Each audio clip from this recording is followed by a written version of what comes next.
Hello everyone, I can see the room is starting to fill up. So thank you for joining us on this Future Foods and AHFES website, web broadcast and insights session. We're going to be talking about the trends that we see in food and drink over the next year and beyond. Where should we be putting our efforts? So this webinar is coming from the Future Foods team, which is made up of ourselves from BIC Innovation and our colleagues at Aberystwyth University. I'll explain a bit more about that in a moment, and also our Interreg project, which is AHFES, which Alison will explain a little bit more about in due course. So thank you for those who are joining us. If you'd like to say hello to everyone who's attending, please do so in the chat box. Just so a bit of housekeeping. Your cameras and microphones will be muted, so we can't hear or see you. If you do have any comments or questions, find the chat function. What I'd love as we go through is if everyone could put their questions, comments into that chat function. I'll be keeping a eye on it from afar and be managing any questions for Alison and Natalie. Just one thing on the chat function is that it's defaults to saying panelists, which will get the messages, as in myself and the team. But if you want all the attendants to see the question too, just change it to panelists and attendees, and then that will work. Okay, and we're also going to be recording the session for today. So if there's anything you miss or you'd like to recap on, don't worry, it'll be on our website later on, and equally it'll be there to be able to share it with others. So that'll be there as a resource for you. Okay. So just to start the webinar, to explain a little bit about where we come from. Future Foods is a Welsh Government and WEFO project, which, as I said, is in partnership with Aberystwyth University. It allows SMEs, predominantly in convergence zone in Wales, to access the expertise to Aberystwyth Uni to work on and work with the academics and the capabilities there to help progress research and development projects. It can be either through a collaboration where we look at collaborative projects, or we can also do what we call assists, which are looking at specific challenges, helping to do some market technical research, bite-sized research to help you in that area.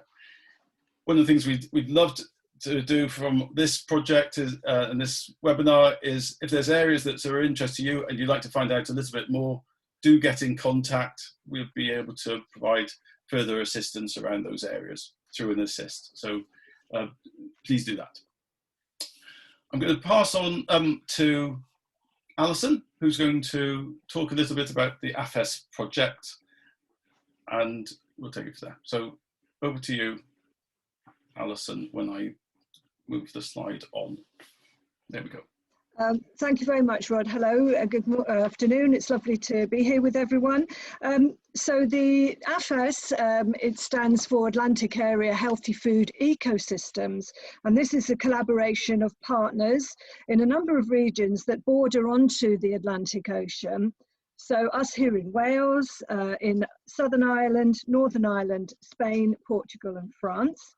The whole purpose of the project is to provide training and support for SMEs in these regions who are looking to innovate and develop new or reformulate existing products to bring healthy food and drink products to the market successfully.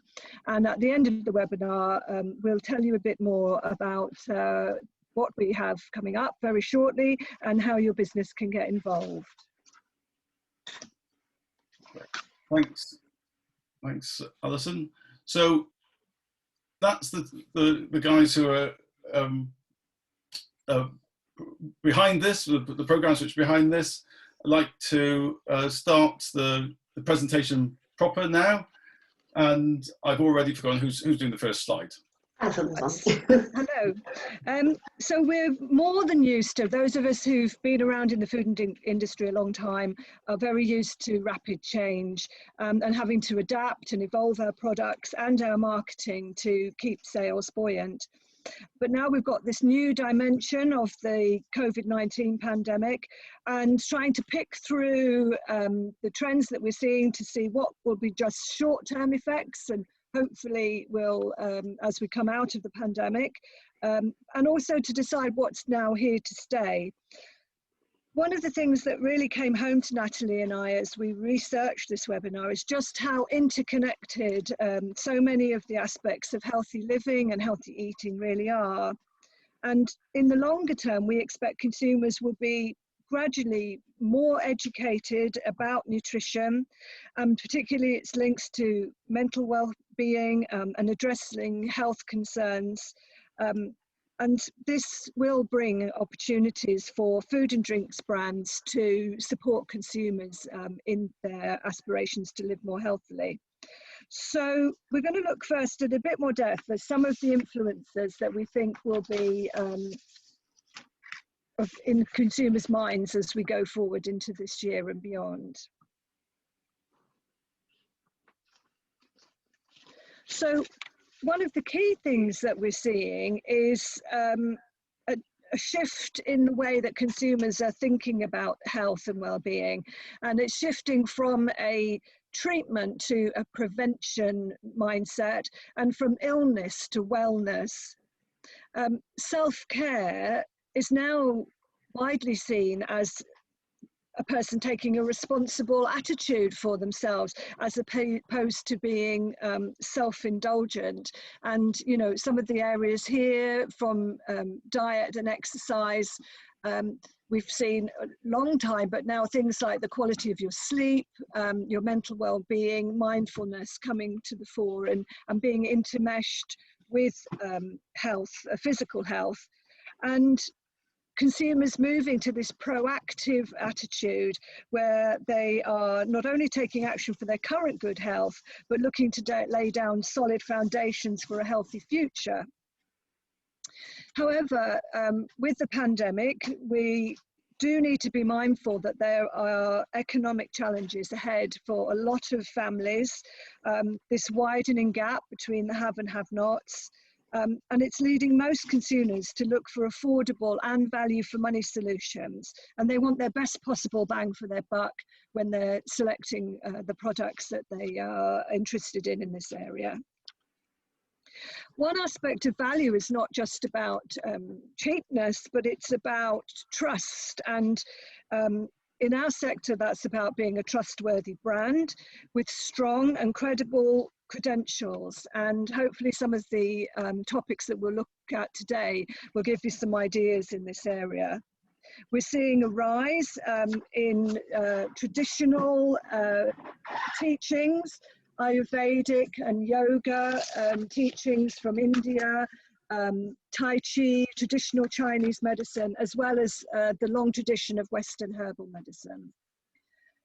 These traditional remedies are being reimagined by businesses for modern concerns such as immunity boosting, which has obviously been hugely to the fore in the last year, anti-inflammatory properties and mental well-being. And these are some of the topics we're going to look at in more depth. Along with an increased proactivity about their own health, people are aware of the impacts of their consumption. They want to know that the brands that they choose are taking an ethical and sustainable approach to their purchasing and packaging and the way that they treat not only customers, but their staff, their community, and the people in their supply chain. And we're also going to look a little about the areas of personalization and technology and how these are increasingly affecting how people think about and manage their wellness. So now Natalie is going to start with some of the key areas that we think are going to be relevant to your businesses going forward. Thank you, Alison. So we're going to start off with immunity. So immunity itself obviously isn't something that we're new, it's not something that we haven't heard of before. But with the presence of COVID-19, obviously beginning of last year, and then particularly picking up from March, it's become something at the forefront of our mind. So whereas before we'd think of immune enhancing either tonics or foods or nutrients, we're now looking at them all year round. So those nutrients are generally zinc, vitamin D, vitamin E and vitamin C. And you may be reaching for a Barocca, for example, and putting that into some water. But actually we need to look at the whole nutritional intake. So whether it's looking at snacks, potions or shots that can actually help within the whole of the diet. And one thing that's really looking at compromising the immunity, and we're seeing this again with COVID bringing it to kind of the forefront of our minds, is overconsumption. So whilst that being deficient in some nutrients is really, really key, also being over sufficient and being obese or being overweight can actually be something that's really inhibiting your immune system. Amongst that, consumers are really looking for evidence. So they want to know why they're going to be getting that particular product and why they should be taking it. They don't want anything overly scientific, so they don't need to know the ins and outs, but they want to know roughly why. So if you're looking to enter into this space, you need to put together a product that does contain some of those nutrients, and it's going to enhance the immunity, but also giving a little bit of an indication of why that would enhance. We can just go on to the next slide. Thank you. So there's many different factors that contribute to our immune health. Equally, these can also deteriorate from our immune system if they're not addressed properly. A lot of these things we can't change. We can't change our age, our gender, our genetics, etc. But we can focus on our nutrient status, our diet, our level of obesity or weight. We can look at whether we're exercising and stress. And these are going to be areas that we're going to look over for the next few slides. Gut flora I've got in blue, that's really important with the immune health, but we're going to come on to that specifically in a few moments. So just hop on to the next slide. So with these at the moment, there's plenty of products that are on the market and it's really, really growing. So whilst that's great and these areas are expanding, it can be quite confusing for the consumer. Again, we're looking at anything from children up until kind of older age and everything in between. So with immunity, really it's looking at the whole, the holistic body, and we're wanting to make sure that you have all of the nutrients there. So particularly zinc, magnesium, selenium, A, C and E are really important, and looking after your gut health, we do need to look after the diet as a whole. So really getting in really robust, balanced diet. But these are some really interesting products that are on the market at the moment, things that can aid sleep. If you can sleep better, then your immune system is going to be boosted. But they're also coming into lots of different regions, whether it's a food, a powder, capsules and bars, things that people can add into their diet or make quick swaps with, which that they can maintain. So we'll just pop on to the next slide. So that leads us nicely on to gut health. So again, this has really boomed. I remember going back to the gut microbiome launch in London back in 2019, and it really hasn't slowed since then. It's a fascinating area, and there's so many developments as well which are coming across. So the gut microbiome is one of the many microbiomes of the body. So we've got the oral, we've got the skin microbiome, etc. And we're finding actually that the link within the gut is working with every other system of the body. So it's really a holistic view. 70% of the immune system is developed in the gut, something called the gut-associated lymphoid tissue, the GALT, and within that, 80% of your plasma cells are produced. And so that's really integral with allergies as well. So we're seeing some people have allergies if they're having a poor gut health. So generally we would think of kind of fibre, and we think like fibre is a great thing to get our gut health better, which it would, but also again, protein is really important and your essential fatty acids. So it's not just one area. Again, we're looking at the complete diet. If your gut health can be maintained or enhanced, then you're also going to be looking at better physical and mental health. Interestingly, there's a great paper by Jager et al., which was in 2019, and they were just looking at exercise. If you were to purely exercise and do nothing else, your gut microbiota is enhanced. So if you eat well and exercise, it really does change. And you can see over the life cycle here that it's that diversity of the gut microbiome that's really, really important. It's the different species that are living in the gut. As you age, that diversity begins to go, and that's when we begin to see problems. So really looking for a diverse microbiome all throughout. People with obesity or long-term health problems generally will have dysbiosis of the gut, and so it's kind of rescheduling those gut bacteria, which is really important. And that can be changed pretty quickly. So some dietary change takes time, but with guts, you can usually change it between about 18 and 24 hours. So it can be done quite quickly, but equally it can be changed back quite quickly. So it is about kind of maintaining that gut health. We just pop on to the next slide. Oops, that's good. So with this, again, lots of different products. As I kind of touched on, whilst fibre, probiotics, prebiotics really have been a key focus for gut health, we do also need to ensure that we're having good protein, we're also having good sources of fat. So it was really kind of looking at that whole nutritional intake. Things like fermented foods, kefir, kombucha have been really, really popular. And there's a lot of literature now to back up those, looking into kind of different say IBD problems, and then looking at different substitutes for fibre as well. What's quite interesting is some of the alternatives to sugar, which have sometimes had a bit of a negative press in the past, are now looking upon quite positive. So things like inulin, chicory root, or xylitol can be used as a probiotic. So that's quite an interesting factor that you can kind of pop into your food if you wanted to reduce the sugar content, but also enhance the gut health properties of it. So we pop on to the next slide. So that also then brings us on to mental well-being. So as we said, kind of the gut health is all interlinked, and then you have the gut-brain axis.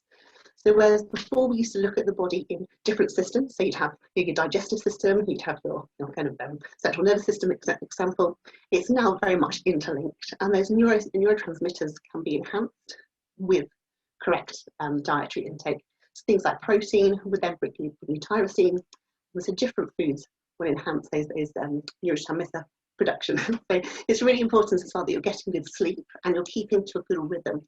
So I think we know as well over the last few months or the last year, perhaps our routine has been thrown a little bit, and it's that routine that's really important. Without sleep, we're then not forming serotonin so well, and melatonin production goes down. So again, we're inhibiting our sleep. That can cause more stress. Stress then increases our cortisol, which is our stress hormone, and it's a bit of a vicious circle. So we're looking to keep relaxed. If we can have good sleep, we will then generally have a much better mental well-being. So there's lots of different ingredients that can be used to aid cognition and aid mental health.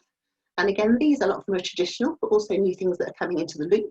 So you've got L-theanine, which is in tea, which again, you're seeing in kombucha, which is particularly kind of fascinating. That's worked really, really well in relaxing the mind, on working with alpha frequency bands. And then you've got things like valerian root, which is now being added into things like oat milk, again, which is almost a gentle sedative. So I'll just pop on to the next slide.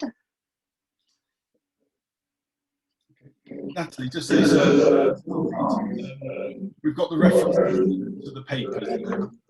Yes. Sorry. I'll let you. Oh, no, you're absolutely right. Well, we've got all of the references there. So there's all the links if anyone wants to click into any of them to get that. And we're happy to share any other information that we've got as well. Yeah, just so everyone knows, the slides will be available afterwards on our website, and we'll send a link around for that. And then again, you can get to the papers mentioned through that pack, or you can ask us directly. Looking at products within mental health, again, it really is that holistic view that we can look at. So if you can look at our gut microbiome, we know now that really helps in that gut-brain axis. So you're going to enhance your mental health. You're going to enhance your sleep. I think we all know if we've had a terrible night's sleep, that following day we're going to feel absolutely awful. We're feeling stressed, and we just can't focus. So really, if we can enhance our sleep, we know then that we're going to enhance our overall productivity, and we're going to feel so much better for it. Again, as before, these are coming nutraceuticals, powders, bars, drinks, and again, it's kind of that ease. A lot of people are looking for convenience, even though a lot of people now aren't necessarily on the run so much. They're not picking up something and grabbing and going to the office. They still want something that they can just fit into their lifestyle that's quite nice and easy. That's why I think things like the little Actimel shots and things like that have been very popular in the past. You grab one, you have one, it doesn't particularly disrupt your daily intake at all, and it's very easy to do, and can sometimes really set off really positive traits within the body and within your lifestyle. We're also seeing gadgets and glasses. So you're seeing kind of the blue light glasses, so whilst not a nutritional product at all, but again, it works all together. So it's kind of getting that whole system and working well. So pop on to the next one, which is onto our protein. So protein's been huge, again, plant-based and animal-based, and various other kind of new inventions that are coming out at the moment. Protein doesn't seem to be going anywhere. It's very, very well accepted, and it's avoided all negative associations. So in the past, where fat has been seen as a negative, a lot of people believed back in the 70s that fat caused you to be fat. We now know that that is not the case. It all comes down again to the ratios and what you're intaking. Also, the carbohydrates have had quite a bit of a bashing over the last few years. And they're seeing kind of low carb diets. We're seeing it's kind of increasing the sugar and within the blood. But actually, protein's kind of avoided all of that.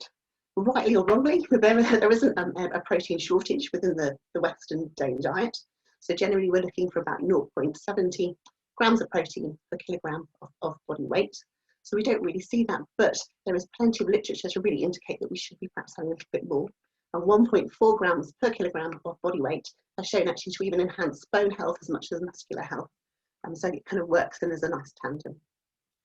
We're looking at this, it's about a 32 billion pound market, and of the plant-based, it's just over half. And so really it's kind of the interaction of the two. And as we know, plant-based proteins, if formulated very well, can be a very good complete amino acid profile, which in the past sometimes they were viewed as perhaps being incomplete or being slightly inferior.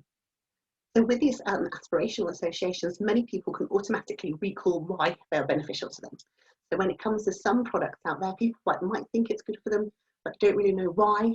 When it comes to protein, a lot of people recognise that it's going to improve their metabolic rate, that it's going to preserve their muscle structure. Some people also understand that it does increase your dietary induced thermogenesis, so again, adds metabolic effects. But also there's quite a lot of aspirational associations, as protein intake has largely been seen as kind of being a sports person or sportswoman's dietary intake. So there's plenty of people out there that go, right, okay, I want to join into that too.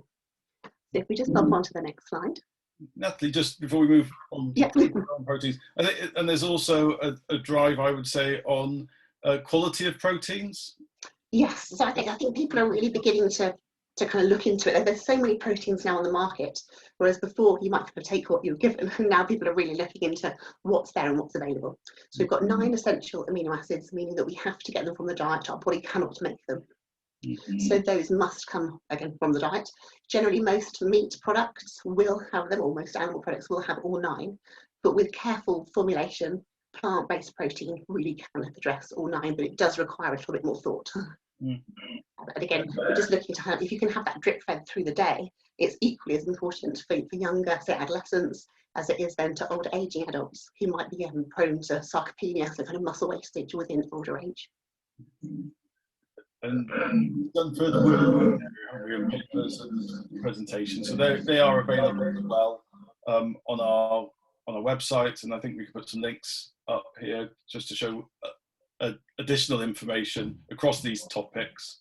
And if there's people would like to know more on one-to-one, again, that's something we can help with. Sorry. Protein is huge. It's an area that I'm completely fascinated with, and really could rattle on about it for a very, very, very long time. But again, there's so many different ways that it can be looked at. Using just a very brief example is a Mars bar. So I think we're all familiar with the classic Mars bar. 74 to 75 pence, roughly, it's meant to retail at. I do remember when it was 17 pence a bar, so that's kind of, it was back a little while ago. But actually the protein reformulation that they did, so that the protein equivalents that you can get, that you now see in garages and online, that retails for £1.99. So that's a huge difference, and yet the uptake has been phenomenal, and they've seen increased sales of about 23%. So it has been a very, very valuable product for Mars. And actually looking back at it, where the Mars a day helps you work, rest and play type of slogan still has stuck within people's minds.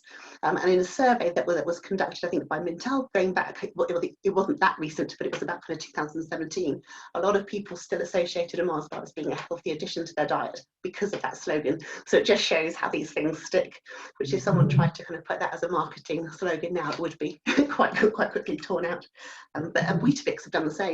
They've added a protein element, and for a box of 24 Weetabix biscuits, it's now £3.80 instead of £2.80. So it really does add quite a markup, and it's selling particularly well. So again, rightly or wrongly, some of them are really, really high in sugar. Protein bars are really, really selling. Grenade is really leading this, but a lot of people like nuts, and that seems to be one of the favoured areas. And again, a great source of fibre, great source of essential fats, but it is highly caloric. So if you are eating kind of a diet that perhaps is a little bit borderline of calorie intake, and then you're adding quite a lot of nuts, it could push you over. So I think it's really important, if you are formulating a bar or formulating a product, that you do try and think about how that does fit in with someone's daily diet, and always help educate them a little bit of where that does fit. Thanks, Natalie. I've had a question come in, which I'll sneak in here before I'm breaking up your flow. And I'll put you, both panelists, on the spot if you can answer this one. But can valerian be added to food in the UK? As per MHRA guidelines, it needs to be registered traditional herbal remedy. Is that anything we have knowledge of? So it has recently been added to an oat milk. They do have to put a label to it, and I don't know quite about the legislation that's been added. If you were to buy a nutraceutical, then again, it does have to be labelled underneath traditional medicine, and it has to have a warning label on it to say, because it does have quite powerful sedatory effects. So again, a lot of these are kind of associated with having it at night, that the oat milk that was on one of the slides with the valerian inside it. It does tell you that you should be having it before bed, very much kind of like an alternative to Horlicks that would have been. But as with the regulation with valerian, that I'm not 100% sure on, but I know with a nutraceutical it would need to have a label. What's good, a kind friend of mine online, who's obviously online, this is the power of the group, has sent through saying valerian is actually already, it is in tea at the moment. It's Clipper and Pucker have it on, so that would make you say that yes, it can be used in food in the UK. You may have to look at the dosage. I don't know if that's an element, but absolutely in small amounts. Yeah. Absolutely. Okay, thanks. Okay, I will allow you to move on. Yeah, thanks. So there's just a little variety, and I think again, as soon as you put protein on something, people automatically think it's going to be more healthful, or it's going to add into some lifestyle nutrition. That can be the case, because obviously we need to look at the overall diet. Just one product isn't going to make or break your dietary intake. But again, I think we need to be quite mindful when we're producing new products, whether we're marketing new products, or where that fits in. And as we're seeing, obesity rates are huge. I think 1/4 of all children leaving primary school now are considered as overweight. 64% of the UK population is now overweight, 24% obese, which doesn't really paint a very pretty picture with how the health is going. And we know the impacts of that with coronavirus. So I think protein, not kind of labeling this one as a good or a bad, but it has been one of those things people instantly think is really, really good for them. And whilst protein has got so many benefits and is absolutely essential for health, we do need to be a little bit cautious with how we're kind of placing that product and how we're instructing people to eat it.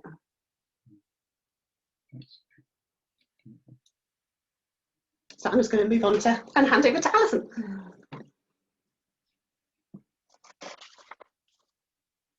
You're on mute. Thanks, Natalie. Sorry, catchphrase of the year.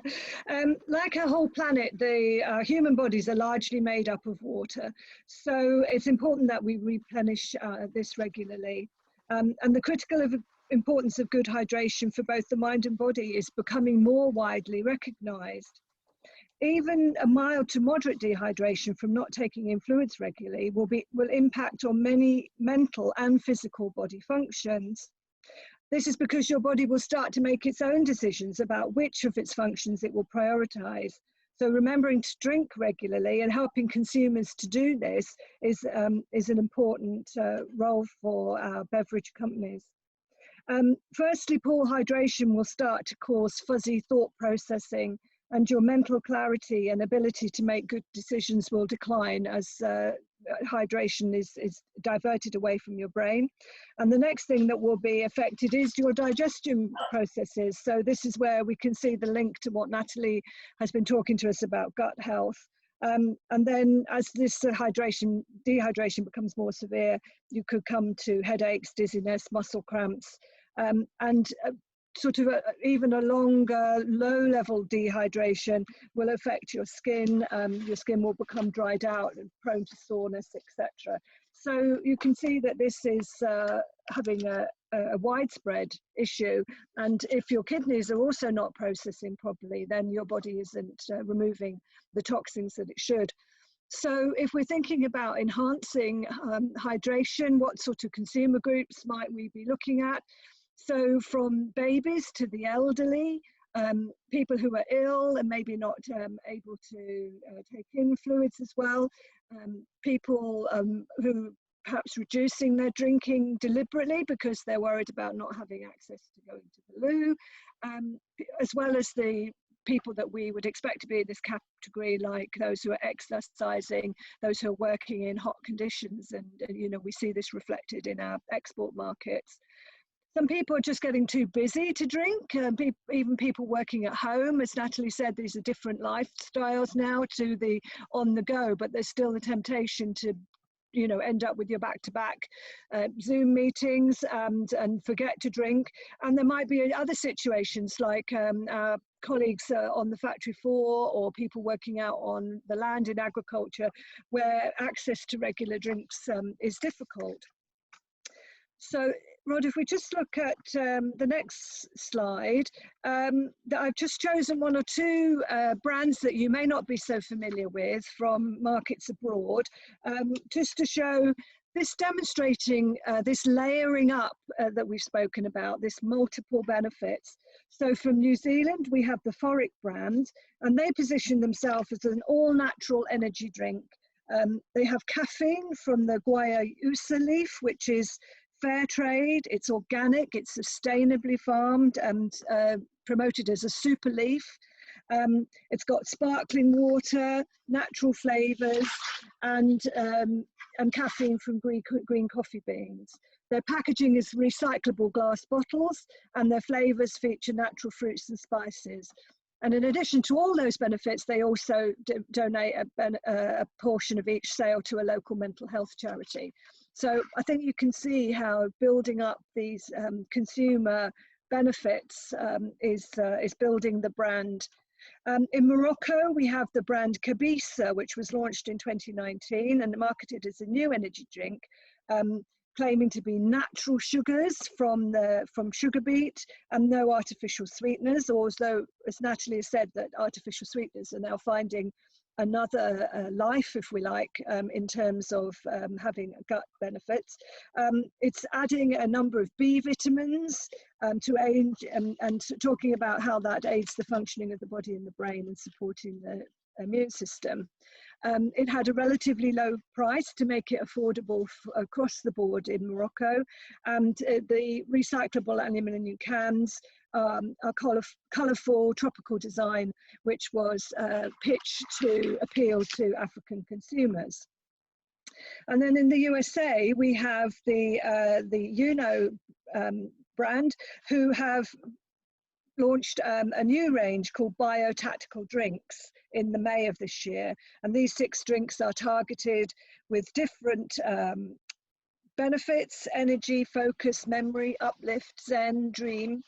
And with the USA's more liberal approach to claims, they are promoting these as increasing vitality and memory retention, or relaxation and better sleep. The drinks are marketed as gluten and allergy free, suitable for paleo or keto diets, and vegan. So we do just need to be careful, as Natalie said, in this country about what you can actually claim legally. And we've spoken a little bit about this sort of traditional use. So yeah. You're making me think, sorry, Alison, what happens if you mix that drink up with the, you mix a couple of those in? Well, I think you obviously sleep really soundly for 10 minutes and then wake up full of vitality. I don't know. Carefully, yeah, sorry. So now we're going to have a look at an area which is our trend number 6, which is power ingredients. And this is a sort of nickname that I've given them. If we could move on, Rod, thank you. And I've grouped these into 4 areas. We're going to talk a little bit about traditional wisdom and naturally functional, and then work our way through these other categories: functionality, inspired by nature, etc. So let's have a look into detail in some of these trends. I think perhaps it's something that was trending before we moved in. Sorry, Rod, if we could have the next slide. Okay. This was an area that was coming to the fore before the pandemic, but has been really, I think, brought to front of mind for consumers who are looking to this traditional wisdom for their, in a troubled world, a technology-dominated world. Consumers are finding the natural world a calming refuge, and they're looking, appreciate seeing this reflected in the choices of their food and drink. So, I mean, here in the UK, we've been using herbal medicine going back to Druid times. A lot of the herbs would have come to the UK with the Romans, and then were exploited and, you know, more fully researched in medieval monastic herb gardens. And now we're having added to that Ayurvedic medicine, ancient Chinese medicine that has been used for millennia. So we're finding calming herbs like chamomile or lavender, or immune boosters like echinacea in herbal teas, and that's been quite common over a long period, but we're now seeing them moving out into a much wider range of food and drink. And I think the trend that you're noticing now is this blending of these traditions. So you're finding lavender teamed up with ashwagandha, or ginger with rosemary, perhaps combinations that you wouldn't necessarily have been finding widely before. So moving on. So looking here, the team at the Food People have identified this flavour wheel, and botanicals very much started, and it was something perhaps we first came across in reference to the craft gin movement, but we're now seeing the use of botanicals moving out much more widely into a whole range of food and drinks, teaming up citrus, berries, salty umami notes from spices, natural plants, fungi, algae based ingredients are all featuring across the food and drink innovation. And again, just be mindful that you have to be very careful about any claims that you make about health benefits, because there are very stringent regulations in place. And you will find, I think Natalie said earlier, that in the nutraceutical area and the supplement area, it's very much the statement that it's based on traditional use, is used as a way to draw attention to these ingredients, and also what consumers are reading about in the books and magazines that they're following, and making their own associations with these. So a new dimension of these, if we look to the next slide, is that botanicals are morphing into adaptogens.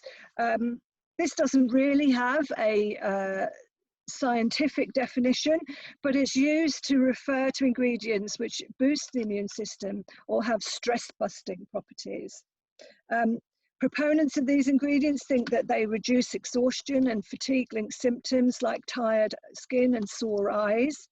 And some of their appeal, I think, about these adaptogenic ingredients is not only their natural origins, which is tuning into consumer desires at the moment, but they do have some quite funky names like lion's mane or turkey tail mushrooms, etc.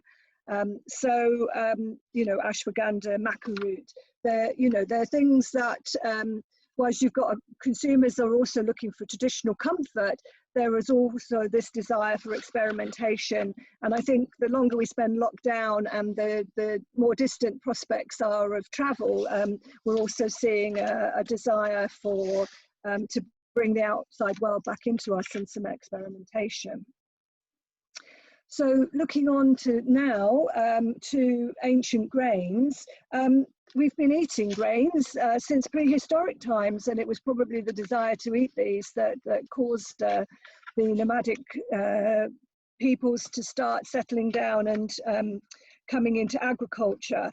And then agriculture became more and more consolidated, and we ended up with, 7 or 8 crops around the world that were, the bulk of the grains and food products produced, and a loss of biodiversity.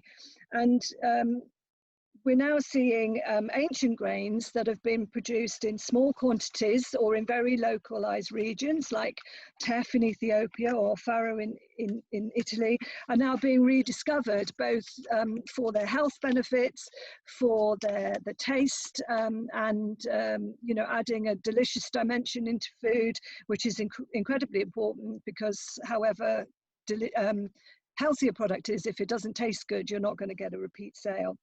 And they're now being explored much more widely for their nutrient benefits and potential functional health benefits, increasing your sense of fullness, stabilizing blood sugar levels, and adding beneficial fiber, which is, and the increase of fiber in your diet is something that the public health authorities in the UK are keen to promote.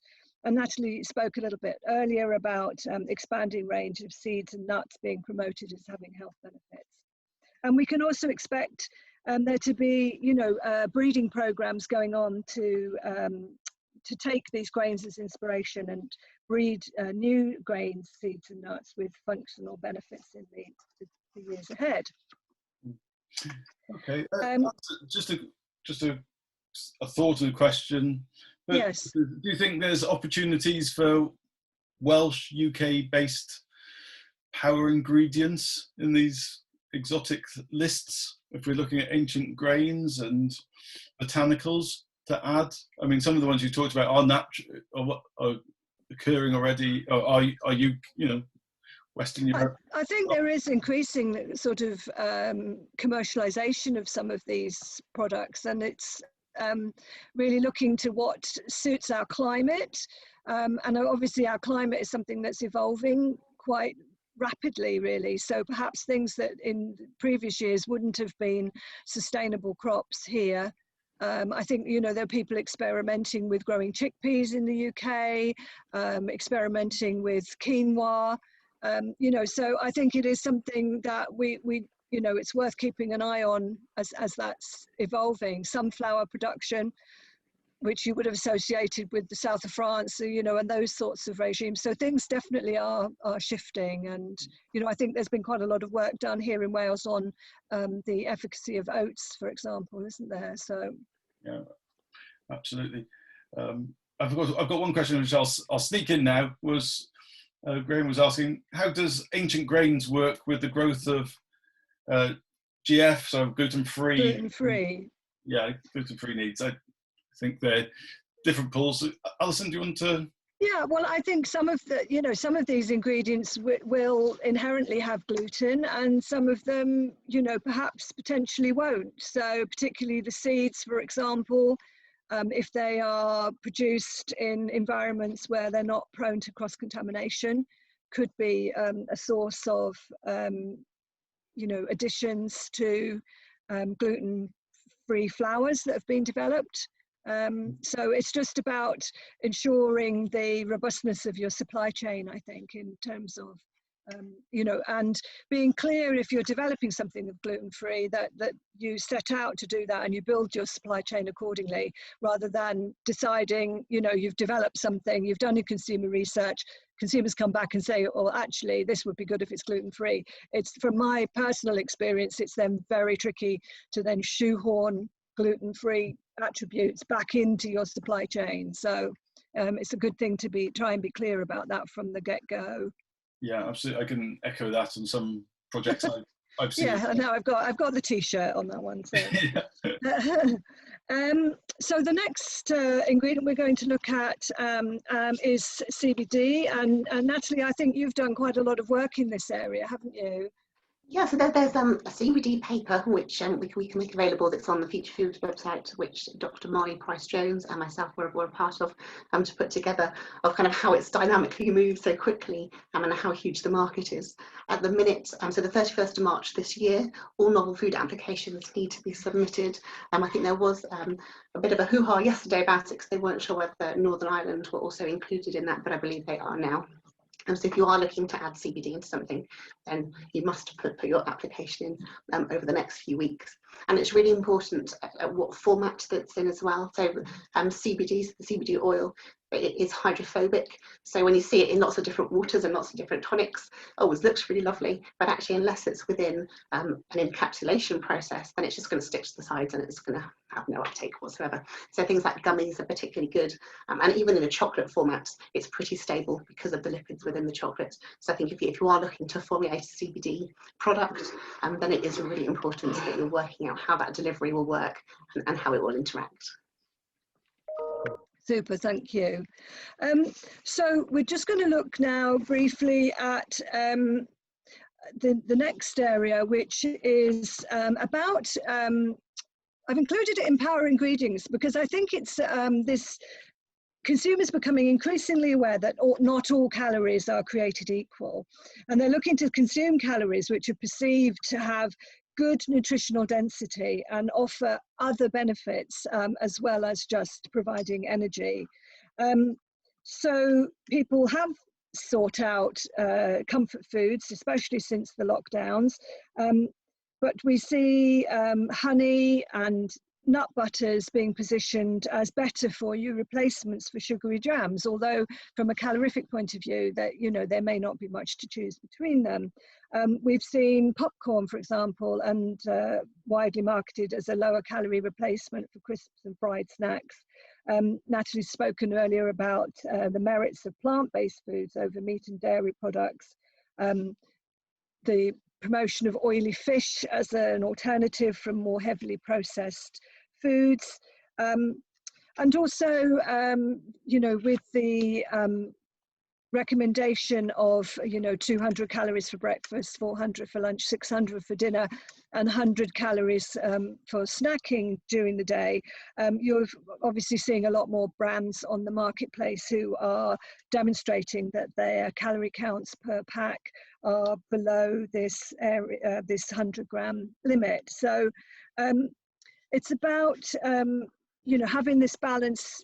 You know, people want to eat these healthy things proactively for their health now, for their future health, but they don't actually want to sacrifice, you know, feel that everything they're eating is worthy but not enjoyable. So we have this demand for healthy indulgence, and if you can move your products into that sector where those two overlap, then that's a big benefit.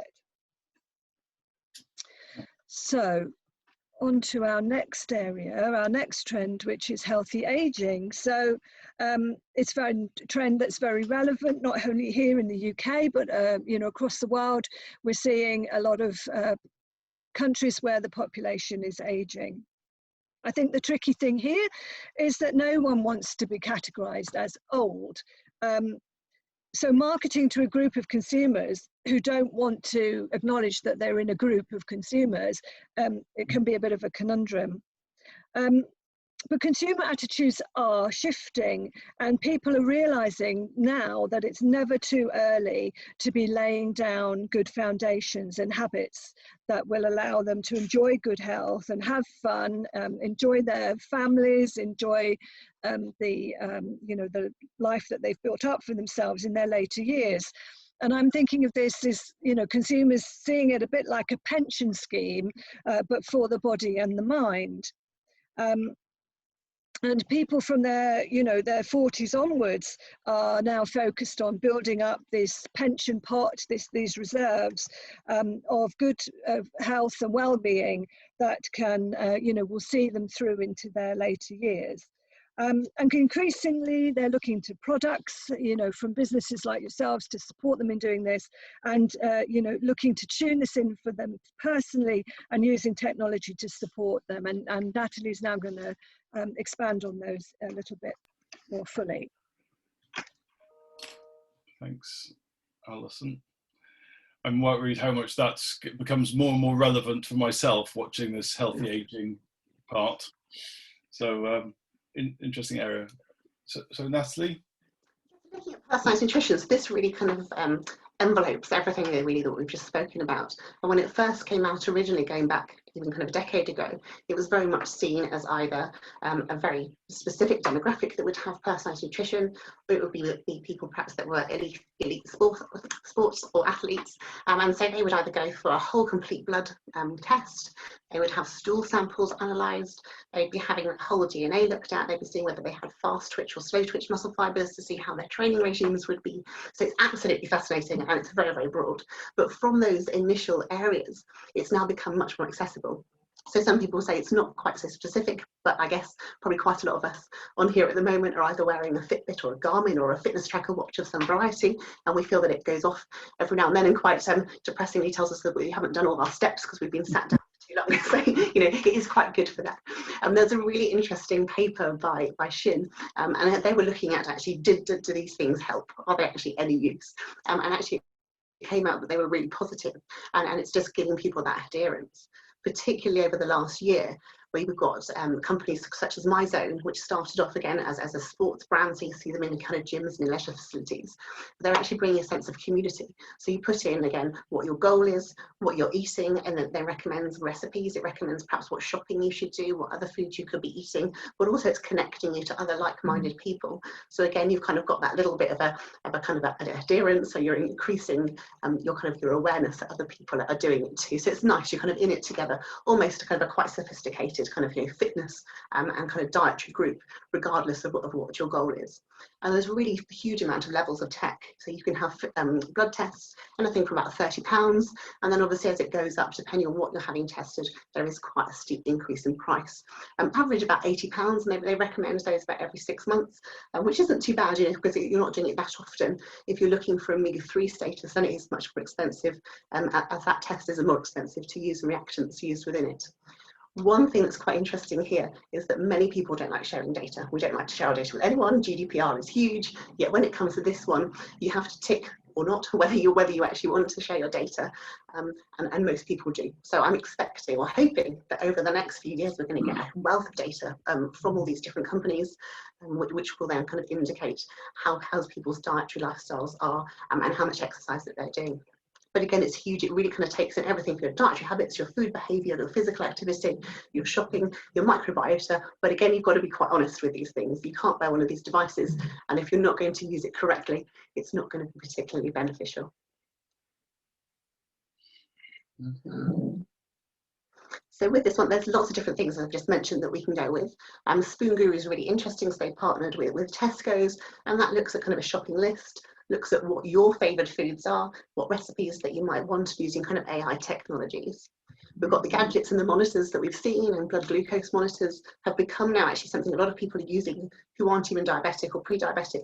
They're just looking to see whether it's something that, just have a look at their blood glucose, see whether they are, or whether they want to choose a carbohydrate-rich food or a protein or a fat-rich food. So again, it's kind of directing their eating habits. There's quite an interesting gummy company at the minute that they're making vitamins, and with these vitamins you've got little layers. So you might say, for instance, you've done a blood test and it's told you that you're deficient in vitamin D, vitamin C and magnesium, for example, and they will layer all of your needs within that one tablet. So again, it's very, very personalized, comes at a cost, but again, very, very, very convenient. And I think if people are going to see the benefit, then they will be looking into it. So really it kind of brings all those different holistic areas together, and used wisely, I think could be very beneficial, you know, providing people do look at it as a holistic approach. Yeah, it is interesting bringing together of fitness and diet. I mean, it's all athletes have always been doing, but sometimes we seem to end up segmenting or splitting the two, don't we? And getting to that personal guidance piece, like the Fitbits, I think is a really interesting area. And it kind of tracks even just walking, you know, I think we're hopefully able to kind of get out and do a little bit of activity, able-bodied or not. So I think it's quite nice that it's beginning to encourage people to be more active. But again, it still has to come down to that individual. Yeah. Awesome. Okay. So in an attempt to sort of summarize some of the things that might be helpful for you, been having a good look at Euromonitor, who are now the market intelligence provider for the Welsh Food and Drink Insight programme. And they've been tracking this health and wellness sector particularly closely since the advent of the pandemic. And I've reviewed several of their latest reports and sort of summarised some of their key recommendations for food and drink brands operating in this healthy sector. So start off, be clear and be simple. Explain what your brands and products have to offer and how they work and why consumers would find them relevant. And there's an opportunity to tap into consumers' desire for naturalness, for the benefits of traditional wisdoms. And don't forget that it's also about their minds and their spirits as well as their physical wellness needs. In these difficult economic times that we see lying ahead, think about how you can make your products affordable and accessible. Do you need to think about your pack sizes, about your sales channels? You know, do customers need to be able to trial your products in some ways before they make a larger commitment? And above all, to have the long-term benefits for your business, but of repeat purchasing, of loyal consumers, and you know, we know how important that a word of mouth community support is, you know, our social media, etc. That you are credible to your consumers, that your brand doesn't stretch beyond what seems credible to them. That your product claims, your brand values are consistent with how you act towards your customers, your staff, your supplier chain, your community. And having a cause or a purpose that you support does no harm at all, because consumers buy for all manner of emotional needs, like localness, the community, social responsibility, not just purely for practical reasons and because they're hungry. So what we thought might be useful for you now would be for us to have a look at some of the areas that maybe are less well established already. And Rod, I think we're going to have a quick poll with of the participants now. Okay, I will launch the poll for everyone to have a little vote. Here everyone should see the questions. So I hope you can. Yeah, I can see some activity already. First question is, do you think consumers will continue to demand healthier food products post-COVID? It's getting a very strong response in the positive. And do you think specific nutrients will be key to attract consumers? And again, that's really coming through with a strong response. Give it a minute to stabilize. I think we've got everyone's votes. Oh, we've got one unsure one. So it's come through. Do we think there's going to continue to be a demand for healthier food products? We may have a slightly biased audience on a healthy food webinar, but it is telling us that 96% of us think that that's the case, and one's not so sure. We've also got then, do we think specific nutrients are key to this? So this is targeting specific ones, and we've got an 84% response saying yes to that, 1 saying no, and 3 saying unsure. So I think that's quite clear. We can see the direction of travel amongst ourselves, that this is something that we should be looking at. Okay, yeah, and everyone can see the results there. So as I was saying, 96% think we're definitely carry on and have that demand, and it's changed to 81% think that specific nutrients will be key to that. Great, thank you, Rod. So Natalie, I think now you're going to share some thoughts that you have from your nutritionalist point of view, some areas in those specific nutrients where perhaps they are issues for consumers and things that businesses might like to explore further.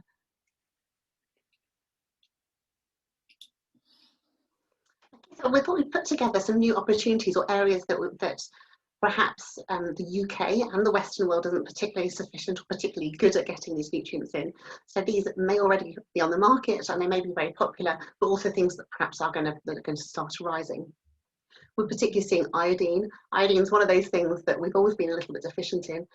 Kelp is probably the best option, or kelp or seaweeds, but dairy actually is extremely good as an iodine intake.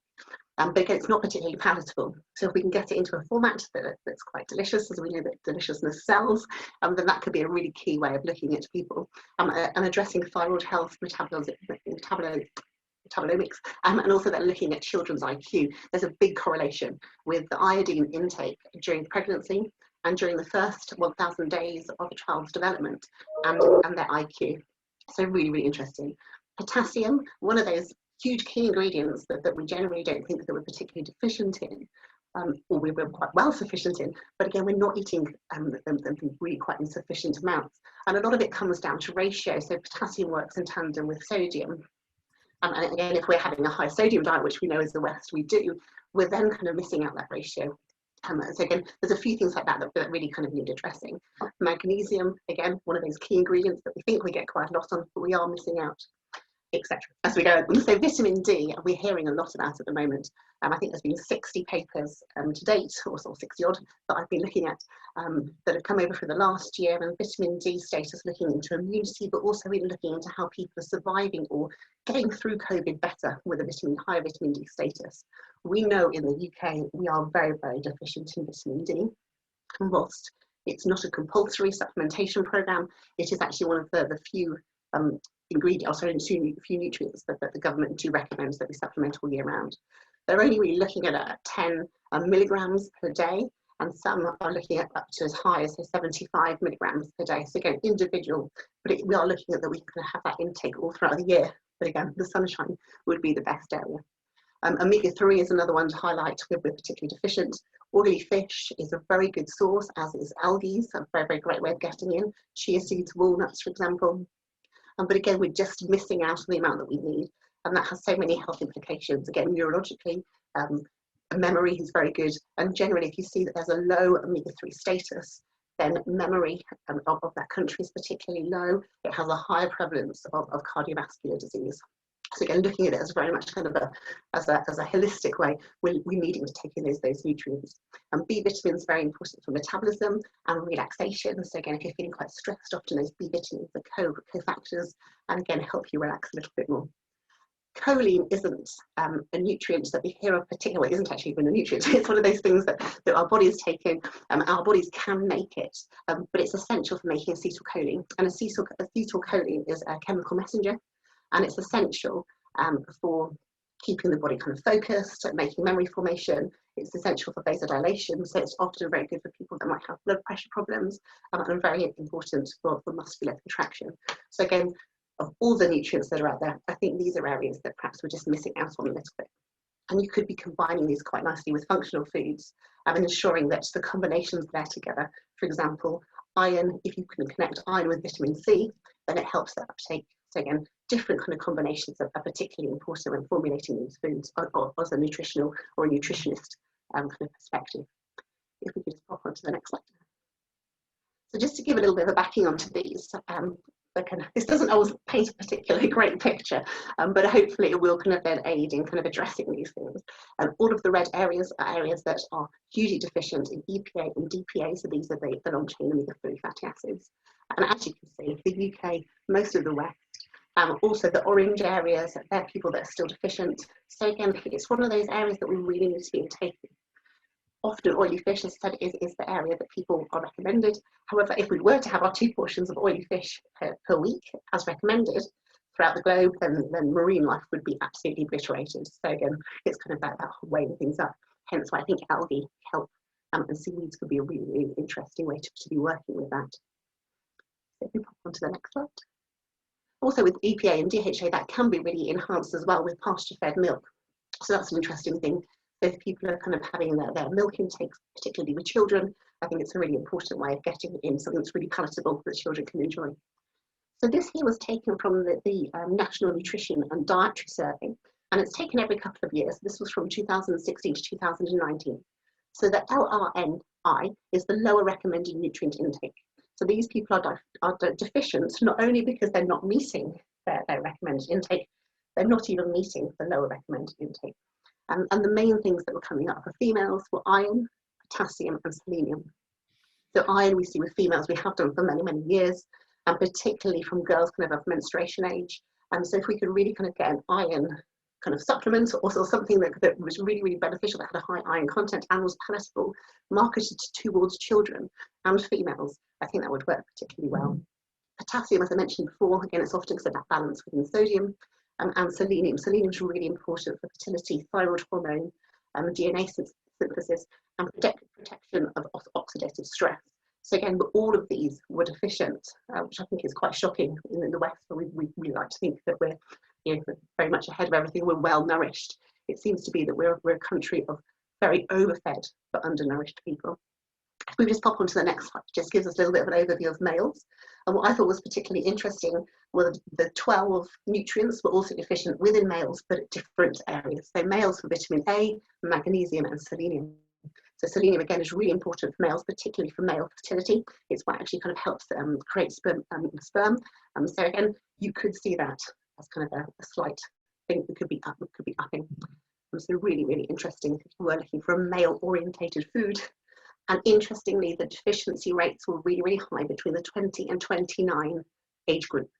So often we think of deficiency being in much older adults, and when we're seeing that because they have digestive decline and just uptake of nutrients is compromised, this was scarily that in both of the male and female studies, that it was the 20 to 29 age groups. So we would assume that they were deficient in adolescence, and going on over the next few years, if their dietary habits are going to remain the same, then they will stay as a age group that is quite deficient, which is quite worrying. So we pop on to the next one. So this one's just looking into COVID. So I'm not an epidemiologist or a medical doctor, but I thought this was really, really interesting just to point out. So this, I think, particularly looking at the vitamin D status. You can see the UK, the vitamin D one is the one with the thick blue outline. And Finland, which you wouldn't think has a huge amount of sun, has amazing vitamin D status. And as you can see from that, it had a lower prevalence of COVID deaths and COVID incidents. But they have a very robust vitamin D supplementation plan, and they're recommending that their country are taking about 30 milligrams per day. So that's 3 times the amount of the UK recommended intake. So I thought that was quite interesting just to highlight. And then on to the next one. So again, just to show you again vitamin D here, you can see that generally we're going to be low anyway because we don't get a huge amount of sunlight, and I think we widely accept that. But again, with vitamin D status, it's a fat-soluble vitamin, so ideally we'd be getting it in with a long-chain fatty acid, which would be perfect, and that would be an ideal situation. But again, I think it's supplementation or having well-fortified foods, whether it's biofortification, natural fortification, or a synthetic fortified food. And at the minute where fortification for quite a while was kind of slightly frowned upon, since the plant-based movement and fortification in plant-based milk alternatives, it's really quite well accepted. So I think if we can add it in, we could aid the status of vitamin D. So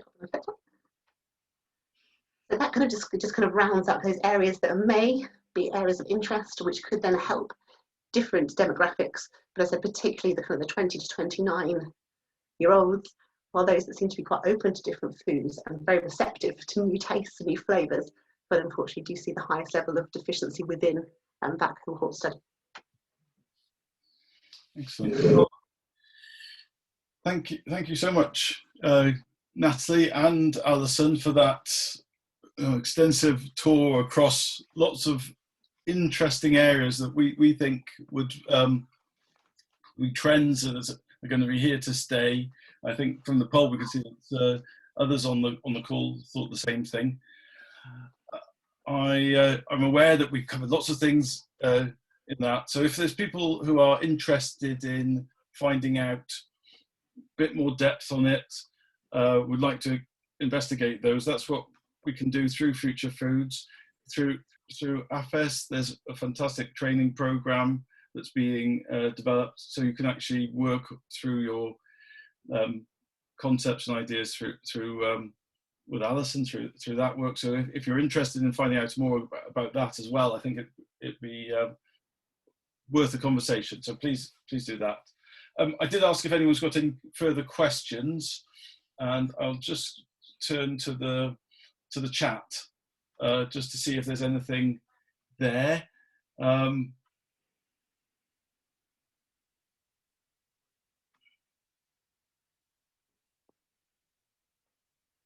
I did put out whether people were interested, if there was any specific areas that people were interested in. I've been mentioned about the sort of healthy energy drinks. That's come up as a content, as a sort of area of interest, and immunity enhancement. Again, if there's any questions that people have got that they would like to ask the panel now before we close the session, please fire away.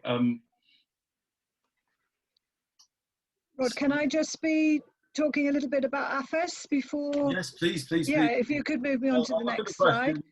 And I'll move the slides on so you could give a little bit more view on that. So, as I mentioned earlier, the AHFES Project Partnership will be providing training and support for SMEs who are looking to innovate, develop or reformulate healthy food and drinks products and bring them to market successfully.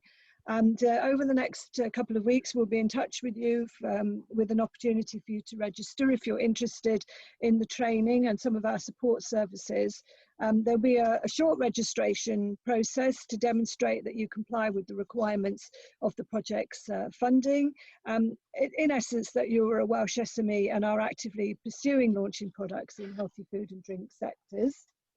If we just have a look at the next slide, the training is being rolled out over the course of 2021, and there are going to be 5 main areas of focus, which you can see here.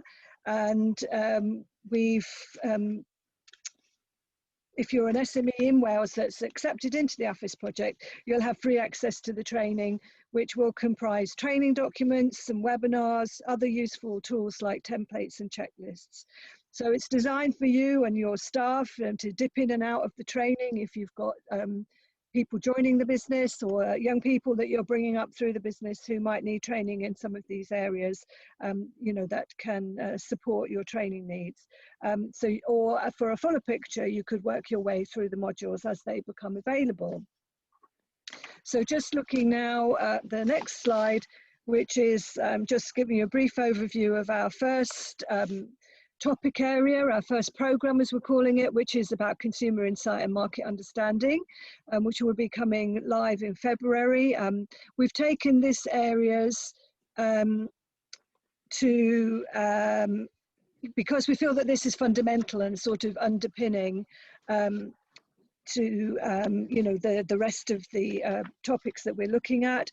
So we start with the consumer insight, building your ways to build your market understanding, useful practical benchmarking techniques, how to generate your creative ideas, selecting your sparkle ideas and which ones to take forward, some ways that you could use to help define brand values if you're developing new brands to move into the healthy sector. Just some legal aspects of development, some things that you might like to think about. You know, we're not setting out to offer a full legal service, but you know, these are some of the things that practically we think you might want to do. And then some of the benefits of tailoring products to specific market needs. So hopefully some of this will be of interest to you, and we will look forward to welcome you aboard and you know, supporting your business with these resources. Great, thanks, Alison. And one comment I've got here is actually to raising the point that if people actually have staff on furlough at the moment, training is an allowable activity under furlough. So if you think you're limited from that, you're not. There's a choice there. I've had a hand raised, and I've got a couple of questions. So I'll first ask the question, and then I'll come to the hand raised.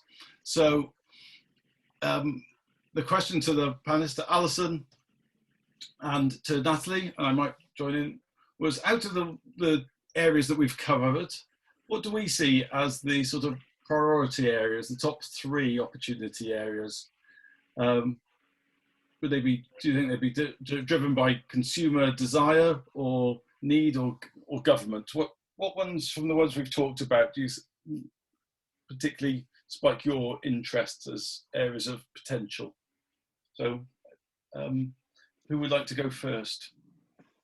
Natalie, do you want to go first? Oh, nice pass there.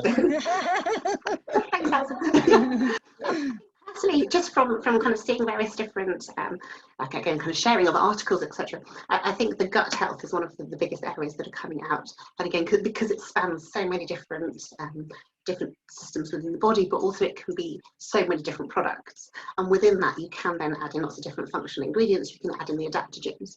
So I think something like a drink has been particularly well received, for instance, like kefir. And actually, one thing that was really, really interesting is even probiotics that have been put into a drink, but then have died due to heat treatment, are still actually beneficial to the gut, which I think is quite an interesting kind of concept. So I think if the gut health and then personalised nutrition is something I think is only going to grow, but I think that does then begin to divide those people that are accessible to it. So I think there's going to become that kind of a bit of a divide between nutrients and what people are taking in. I think that's true, Natalie, because in particular, I think we were quite impressed that the gut health is something that you can have quite an immediate effect with. As you said, 18 to 24 hours, people can start to see a benefit, and I think that's quite appealing for people, rather than thinking they've got to sign up to eating something for the next 5 years to actually see a benefit. And also the gut area is very much at the point at which there's physical health and mental well-being, and for me, I think that is going to be a critical touch point for brands, not only to be talking about the benefits that they're bringing to physical health, as they may have done in the past, or nutrition claims, but also joining up the dots as to the benefits, and particularly in the areas of quality of sleep. I think is going to be something that's going to be key over the next 2 to 3 years. Yeah, absolutely. Thanks, guys. So I think that there's a question which I might need clarification here. Is there any upcoming government regulations or initiatives in this area? And I'm not sure which area that was referring to. So if you could clarify what area that was, we'll try to answer it. So if you could put that back in the box, that'd be great. While that's happening, I'll just I've got a hand up from Chris Charters. So I'm going to allow Chris to talk, and we'll see what he would like to say. Hang on, Chris, we're just putting it to you. Hello there, Chris. Yeah, can you hear me? We can. Oh, excellent, excellent. Yeah, I did put a question on your chat box. I'm not quite sure whether you can actually help us or not. I'm the chair of Welsh Parent Science Society, and due to the lockdown of all the licensed premises over several months, we've got a large lake of cider formed in the middle of Wales, but not just Wales, the UK. Now, I'm looking around for different sales possibilities to help our members and also drain the cider lake. Our cider mainly is made from a sort of natural process. We get the cider apples, we then crush them, extract the juice, then the juice is fermented with its own natural yeast. It's left to mature, and then normally from the autumn to the spring, it's then available and ready to drink. But at the moment, I'm trying to see if I can find other sources to actually reduce the lake. So, do you do anything like that at all? I avoid the really obvious joke that I'm going to say I could, personally help you with that. I think this may be beyond even my capabilities. So I think one of the things we could do, Chris, is have a conversation offline on that and the challenges you've got, and maybe there's something which whether it's through these programs or another program that we're aware of, be able to support you on that. So if it's okay, can we take that question offline from this call? But very happy to have a conversation outside of the webinar. Yeah, that's fine. Thanks very much. Okay, cool. Thanks. Right, we've had some nice praise from people to say that they've had that. The question around government initiatives covering was actually on all the topics, and I think that there is actually there's multiple sort of initiatives. I think is the sort of quick but unhelpful answer. I think what we need to do, we can if there was an area of specific interest there, we can help delve into that further about what is available. There's broadly, we talked about, Future Foods that can help on certain areas, but it's, I think, to be fair, it's been such a wide topic area that we've covered that we might need to be a little bit more specific on what initiatives. But again, I would say that we're here and have a knowledge of those types of initiatives. So I think if we're more specific on which areas, whether it's proteins, gut health, immunity, whatever you would like to know, then we could probably narrow it down a little bit for you. I think once that obviously Public Health England and Public Health Wales have been teensy bit distracted over the last few months.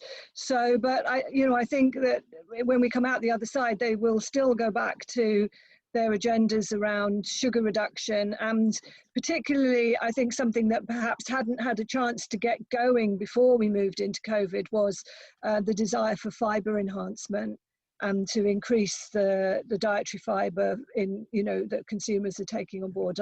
And I think those will remain as part of the public health agenda going forward. Just picking up on that, actually, with looking back at the diet to nutrition per survey, one of the areas that we didn't put up a graph, but is chronically deficient, and that is fibre. Adults should be having about 30 grams per day, and children of about 8 to 12 year olds should be having about 15 grams, and adults don't even meet on average half of that. Generally, people that eat a plant-based diet do better than those that don't, but it's certainly an area I think that I agree will take precedence again. Yeah, and I think there's quite a lot of innovation and activity in novel fibres, and the use of new fibres.